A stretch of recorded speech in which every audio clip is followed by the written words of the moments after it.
All right, guys. So, I know I've been teasing a little bit about what my next kayak is going to be and what I'm going to be fishing out of due to this leg injury for a little while. So, I want to show you guys. I'm going to do a full in-depth review of the OldTown Pedal 120 Pro. So I've only had it out one time, but I will say I'm thoroughly impressed with this kayak so far. Yeah, in OldTown. You can see there's no Hobie in the garage any longer. And there's a reason for that. And we'll get into that a little bit.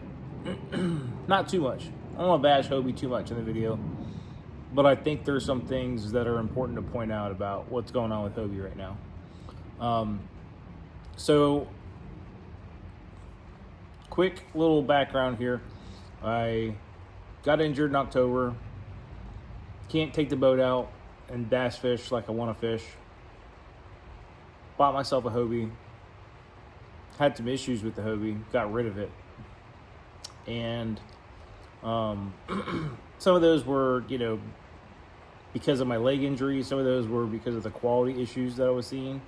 And then my buddy Ron had bought this OldTown 120 Sportsman, and I was out there watching him fish with us, and we were fishing in the wind a lot.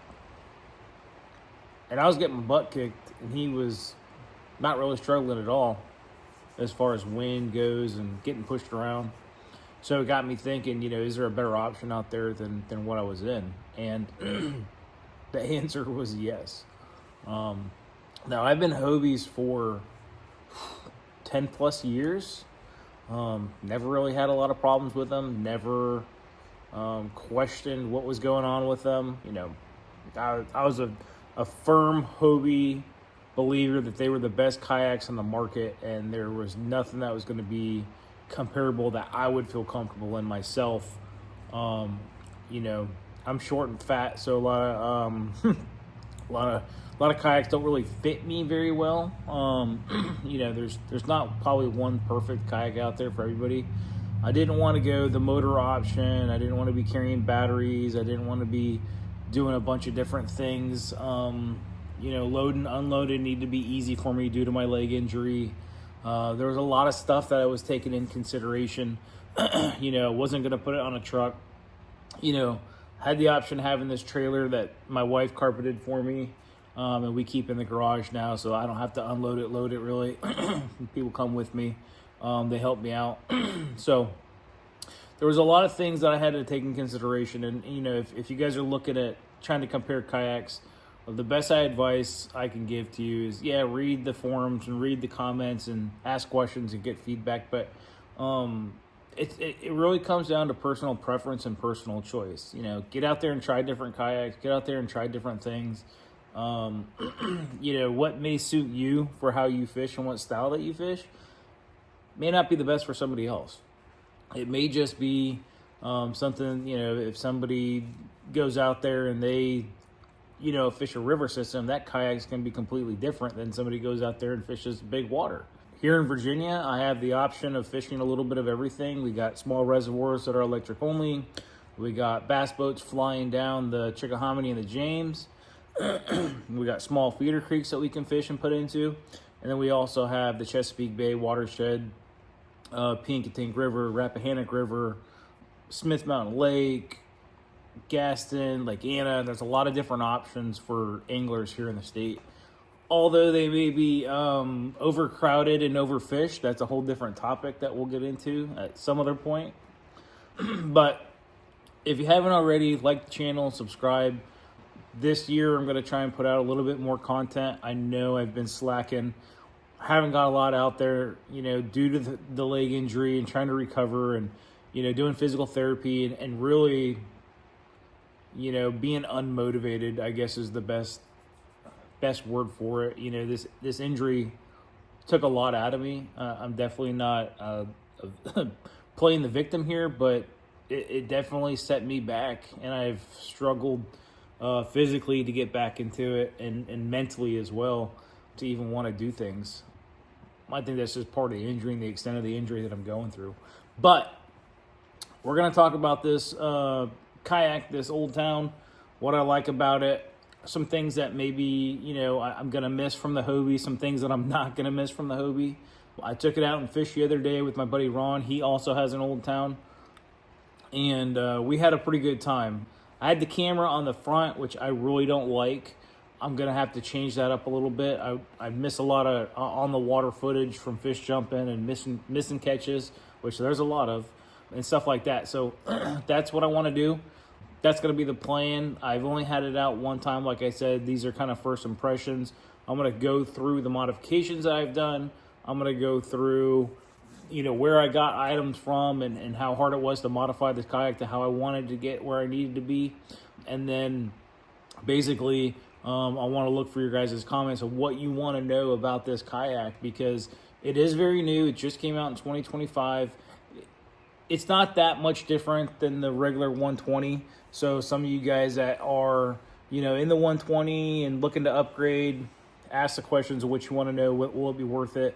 I have been in a regular 120, not the Pro model, so I can kind of attest to some of that stuff. I haven't been in it a lot, but that's kind of what made me want to switch over was how this kayak operated. And it operates the exact same, if not just a little bit better than the regular non-Pro model. So stay tuned. We're going to go into it right now. All right, guys. So like we talked about, this is the OldTown Sportsman PDL 120 Pro model. So it only comes in two colors, this blue color and then this kind of battleship gray color. There are some noticeable differences between the Pro model and the regular model, and I'm going to go over those right now. They changed the front hatch. It used to be, it's this kind of small oval hatch. They've changed it. It's wider. It's a lot bigger. It's very easy to get into if you're not familiar with OldTown. It's got great storage. I have my Noqua battery down in there for my fish finder. And basically I just Velcroed, put 2 strips of Velcro underneath it with that little bucket to hold it in there. And then I got another little bin in there that I slid in there for like rain jacket, rain and life jacket, stuff like that. One of the other differences in this new model is they've put a rail going across here instead of a handle.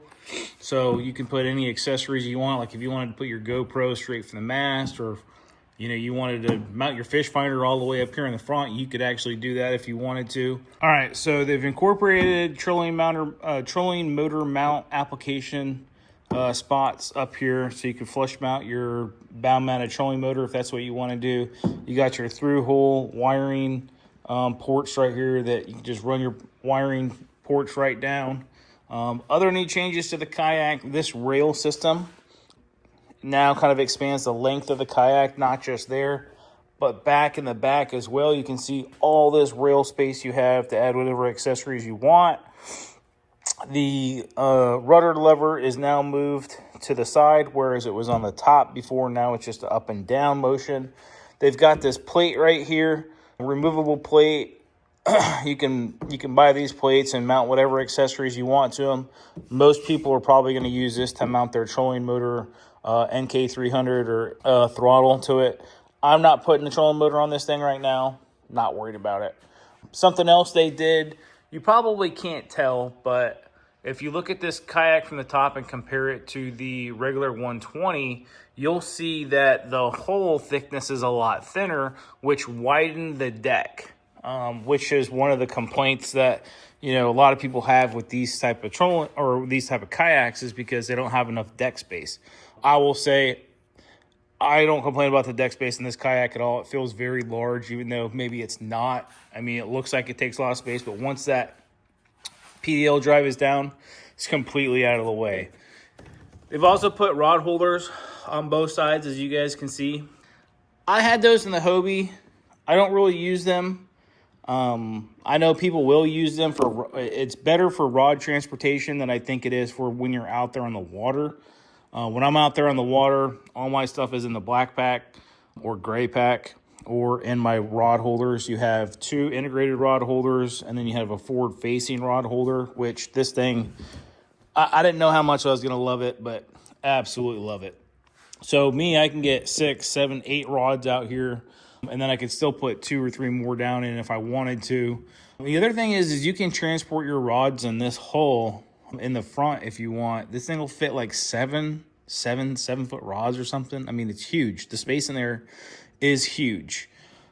Something else that's new on the 120 Pro model here is the seat. So the seat is the same. You know, how you sit in the seat is the same. It still doesn't have armrests or anything like that. But the bracket system in which this seat is attached to is different. Now, I don't know if this is good or bad, depending on what type of kayak you are, what kind of perspective you have. But now it simply, you know, you just loosen these bolts and you can slide it back and forth. So I obviously have mine in the forward position quite a bit, but the bad thing about this seat is, yes, you can lift it up and get access to everything. It's really easy. When you're on the water, you really don't have access to any of that stuff except for through the sides. You can't put like the stack boxes people use, the DeWalt boxes and the other boxes people use for their, terminal tackle stuff down there. You can't really get to that. Can you fit 3,600 boxes and all the rest of the big boxes in there? Absolutely, and you can stack them up high and you can do them, or you could put your boxes in your side storage. I don't need that. I'm not a tournament fisherman. I'm not worried about it. Everything I need fits in my black pack.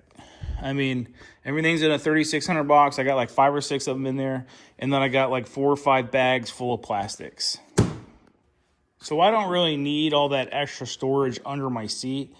I will tell you, that was one of my concerns when moving to the kayak, from the Hobie under the seat. And I actually have found when I had my Hobie and I had all that under seat storage, I would fumble around all the time, have to pull multiple boxes out. And I know that's like, this is really petty, small complaint about it, but I just felt like I would stuff a bunch of stuff into there and I would never use half of it. So to me, I don't like putting stuff under there. I'll usually throw like my water bottle. I have a really big water bottle I take my water bottle and put it right here. And then my plastics will go back here. And then I'll put a small cooler right here with my drinks, my lunch, whatever I want in it. As you can see, I still have a couple inches that I can push this box back a little bit. Or, I can go the opposite and I can push it all the way forward. And I could put, you can put your battery box. You can put whatever you want back here. There's also this rear hatch storage to get into if you ever need to get in here. You got your power pole mount, your rear trolling NK mounts if you want. Through-hole wiring ports already incorporated into the kayak. So those are some of the big changes that they made. The rudder system is still the same. I have upgraded to the Navarre kayak rudder. I will say I don't know how the normal rudder did, but I can tell you this thing turns on a dime. I mean, I am super impressed with how this turns compared to the Hobie PA12. The PA12 for me just didn't turn good, and I had the upgraded Boondocks rudder system on that and still had some issues. But I will say no issues with the rudder system, no issues with the kayak turning in general at all. Absolutely love it. As you come around this side, you can see that there's a incorporated paddle handle holder, keeper, whatever you want to call it there, which is really nice. It keeps everything out of the way. I just have a really cheap Amazon brand paddle because I barely use it, but it's always nice to have just in case. The steering system is a little bit different this year with the Pro model. You have a tension knob right here that it's kind of like the Hobie PA, except you don't have the rudder tension cable and a cord that you have to pull or do anything. It's integrated into the handle. It's got a raised handle there, which is awesome. I have no problems, using that rudder system or, turning how I want to turn or being low profile. I like that it's kind of low profile, out of my way. I do have to get used to not being able to use my right hand to turn the kayak, but most of the time, my right hand has a rod in it, so it's not really that big of a deal. It's not really that big of adjustment. I have the little Yak Attack boxes that go on here. That gives me a little bit of extra storage. The Yak Attack rod holders, which are nice. They're quick release. Put a little tool caddy there. The pedal drive is no different. So there's no changes in the pedal drive at all. If you guys are familiar with the drive, it's tried and true. You still have your storage up inside of the actual pedal. And then down, if you look down in here, I use a Navarre kayak scupper mount. So I'm running a 94 SV Garmin. And I think it's a GT56 or a GT54 transducer. So that transducer sits right below here. I will tell you, using the Navarre kayak scupper mount took me 5 minutes to install. When I did the Hobie Guardian mount, same exact transducer, same exact unit. I think it took me an hour and a half. So if you don't know Navarre Kayak, go check out their webpage. Go check out their stuff. I'm not sponsored by anybody, but the stuff that they make is really good for the kayaks. Not just for, OldTown, but, they have some Hobie stuff there too. So one of the flaws with the seats that they found when some of the people first started using it was they had a little space here that would allow this to shift left and right quite a bit. As big as this gap is right here, that's how much it would shift. So again, Navarre Kayak came out this little kit. You just snap this on. It takes all the wiggle out of it. I have on there from Navarre Kayak is the spacers. So what this does is it just keeps the kayak spacer spaced perfectly inside of the kayak, so you don't have to worry about it shifting left or right. And then I put the floating knob rudder, or not rudder. I put the flowing, I can't even speak. I put the floating propeller nut on there in case I ever lose it. I also bought some extra shear pins and some other stuff that go with it. So overall, first impressions of the kayak, absolutely love it. I love it. It's light. It's a big kayak. It's only 12 foot, but it feels big. And to me, it feels bigger than my Hobie, which is really weird because Hobies are pretty big. The reason I got away from Hobie is because I started seeing issues with being able to get replacement parts, being able to get just anything from Hobie. Small things. Just small things. Should not take months to get, especially for known defective components. Not necessarily defective components, but components that are breaking on a constant that are really important, like parts of your drive or parts of your rudder or, just nuts and bolts that need to go with it. And I talked to a bunch of different dealers, and a lot of them are dropping Hobie and moving away from them because of these quality issues, because there's a lot of warranty issues that they're starting to see that they never saw before, cracked decks, just all kinds of different things. So that was my personal preference to move away from Hobie. I just didn't want to deal with it. I had a couple issues the first time I took my brand new kayak out, and it just irritated me to no end. And so when you pay good money for something, you expect a good product. So, and good support. And that's why I moved to OldTown, because I've heard the support is phenomenal. I went and trolled the forums and heard nothing but really good things and not a lot of complaints about warranty and customer service. Look, kayaks are plastic, components break, things are going to happen. Everybody has an issue at some point. But being able not to get customer service is a deal breaker for me. Totally. Some of the other things that I did to the kayak was I put a PDL Pro keel guard on there, really crappily, might I add. I do run the 2 kayak cushions. Spend the money to buy those. I waited 9 years before I bought a kayak cushion. Should have done it a long time ago. They're absolutely perfect. The only flaw that I can really see with the kayak is when you're unloading or loading, you get a little bit of water in the kayak. You do get water that pools up down here in the track. All right. Now, it's not that big of a deal for fresh water for me. right? And like, let's say I let this thing sit out in the rain outside and water pooled up in this kayak and, it ruined those tracks. Well, I could always replace those tracks later on. That's not a big deal. But for salt water, that's going to be a little bit more of a concern for me. I'm just going to have to flush it and then dry it out. So what I did was, there was quite a bit of water. I don't want to say quite a bit. I mean, there was just water in here, and you can't really see it. There's no water in there right now, but there was a little bit of water down in here, just under where the track is. I didn't have an issue with it, not a big deal. As I drove it home, most of the water just flew right out. It almost all dried.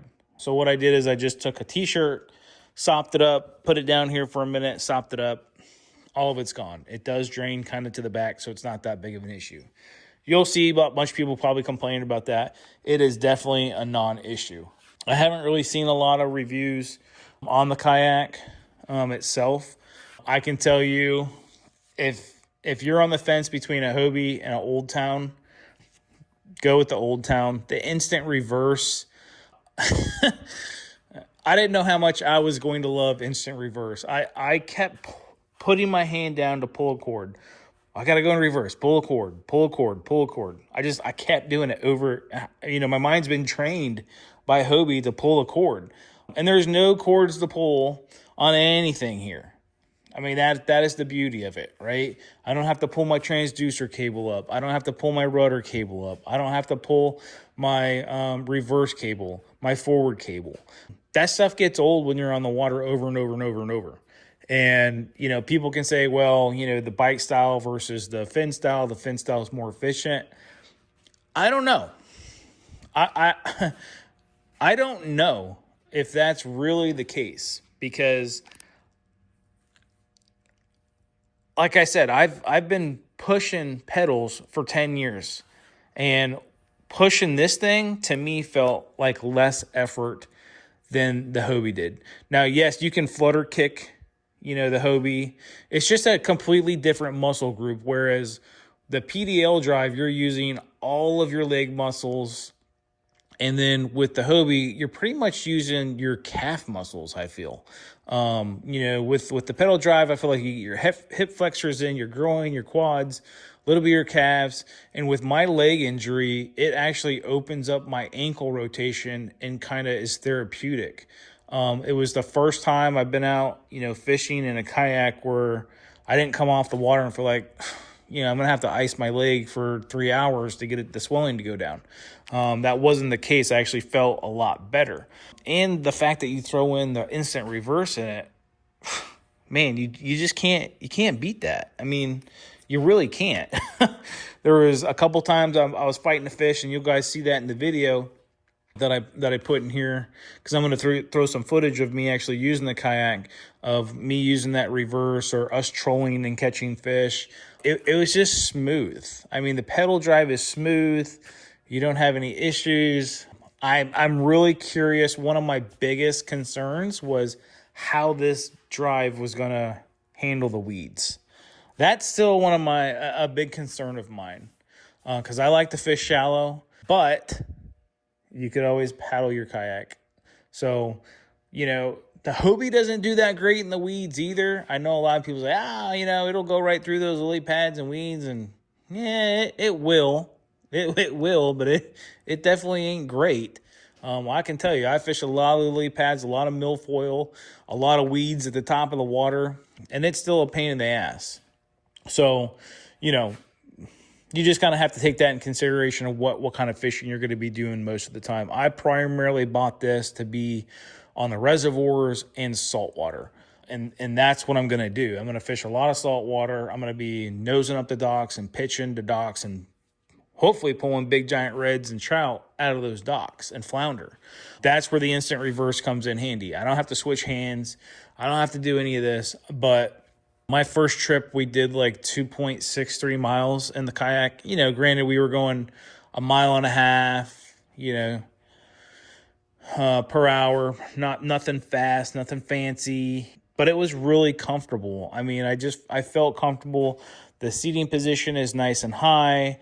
With the old style, if you want to get this high, you had to buy the seat risers. you're basically at the same position as you would be inside the Hobie in the high seat position. So that's the kayak, guys. I hope you took a little bit of something out of the video.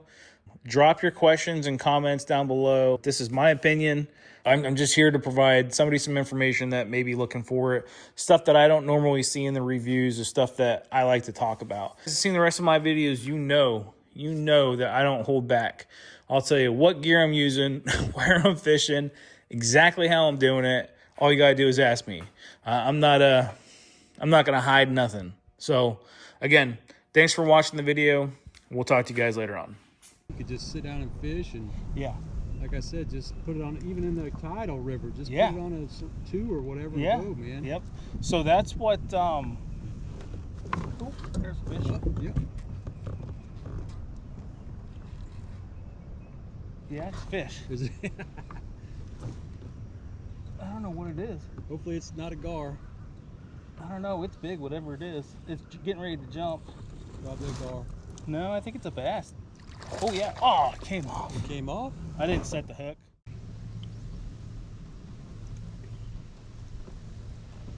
You put a different color on? No, I just had a swim bait on this one. Oh. Oh, there he is. There you go. Got him. I don't know if I got him or I got that stump. No, you got something on there. Yeah, it's a fish. Yep. I don't know what it is though, because it's moving super slow. So is that other bass, but oh, it's big, whatever it is. Oh yeah, it's a good bass. Just got his mouth wide open. You got him on the side of the face? Yep. Swiped in it. There you go. Yeah. I tell you, that rod holder right there, that's money. Oh yeah. Wow. Sweet. Yep, I saw that fish on the graph too, man. First little bass in the new yak.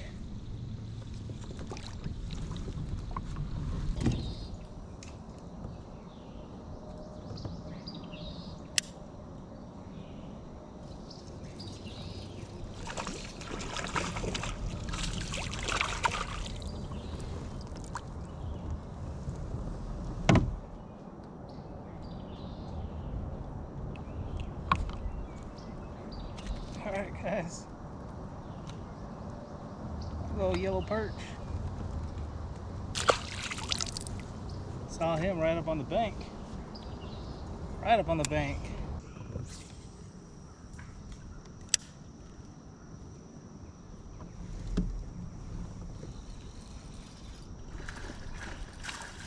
Got another one. Yeah, swim jig again. Oh, it's a pickerel. It's a chain pickerel. Slimy bastard. That's the first time I ever caught one in here. Yeah, we're not taking chances with you, dude.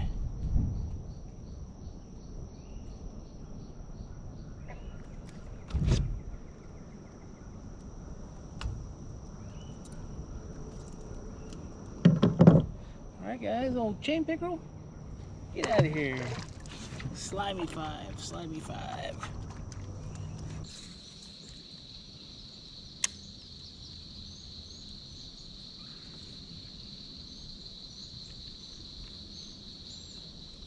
Oh man. Oh, he came back.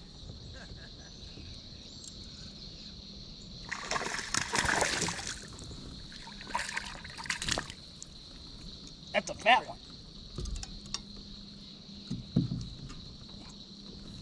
Come on, Rod.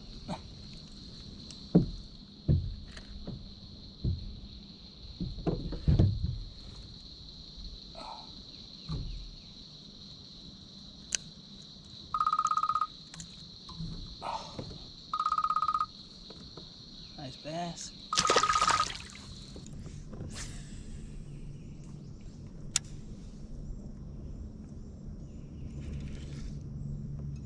Oh, what do we got? I don't know, guys. Oh, shit.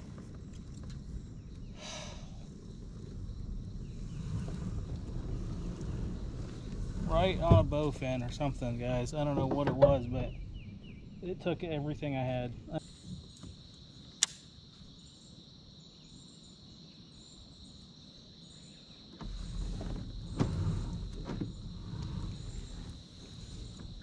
There's one. That's a good fish. Oh, stay down. God.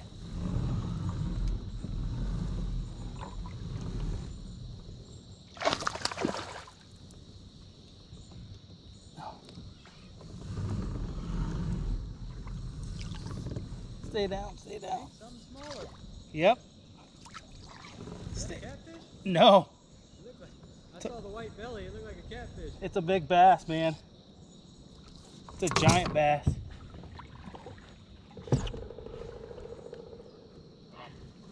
Oh yeah, there you go. Couple good ones today. How are we catching bigger fish here than we are the fucking chick? I'm at tiny little Ned rig. Yeah. That's a good 3-pounder, man. Yeah, but you let it sit there. Yeah. That's what you gotta do. That's a good 3-pounder. When I started fishing with that Hobie, just letting it sit there was the key. Yeah. Yeah, that they want that smaller profile. Yep. Because as soon as I fucking switch this out, I just started getting hits like crazy.